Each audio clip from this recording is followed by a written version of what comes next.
Je me souviens de tout, je me souviens de la cuisine là-bas, des canapés, du salon ici. Un an plus tard, ce sont les petites choses de la vie qui ressortent au kibbutz Be'eri. C'était toutes ces assiettes. Ce sont ces assiettes, elles sont toujours là.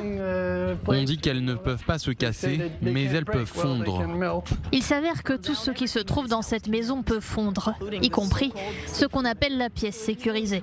Si vous deviez revenir, reconstruire et avoir des abris, avec le recul, qu'est-ce qu'il faudrait dans l'abri ?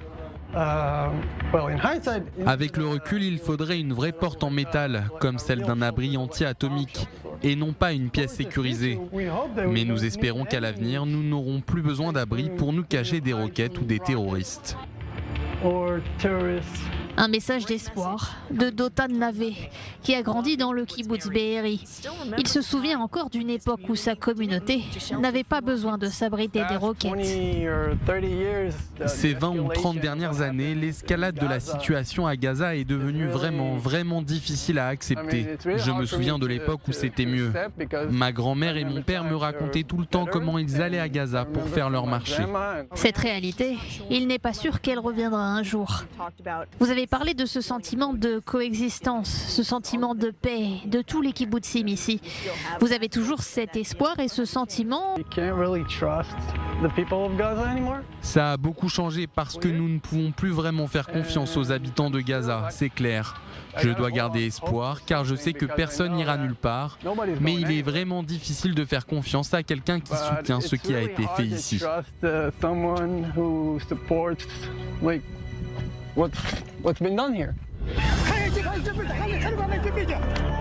Le 7 octobre, environ 340 terroristes du Hamas ont saccagé le kibbutz Be'eri. Ils étaient partout, dans tout le kibbutz. Nous avons éteint les lumières de la maison et tout le reste, et nous sommes restés dans l'obscurité pendant 19 heures. Dotan et sa femme se sont cachés dans leur chambre forte jusqu'à ce que les militaires arrivent enfin vers 2 heures du matin et commencent à évacuer les habitants.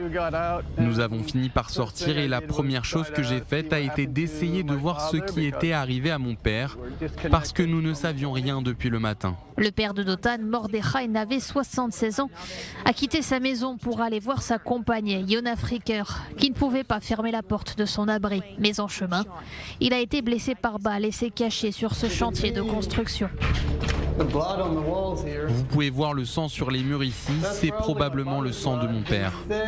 Ils disent qu'il n'est pas mort de cette blessure, donc nous savons qu'il n'est probablement pas mort ici. Les terroristes l'ont probablement emmené, ils ont fait ce qu'ils ont fait à beaucoup de membres du kibbutz. Ils l'ont fait sortir, l'ont conduit quelque part et l'ont ensuite abattu.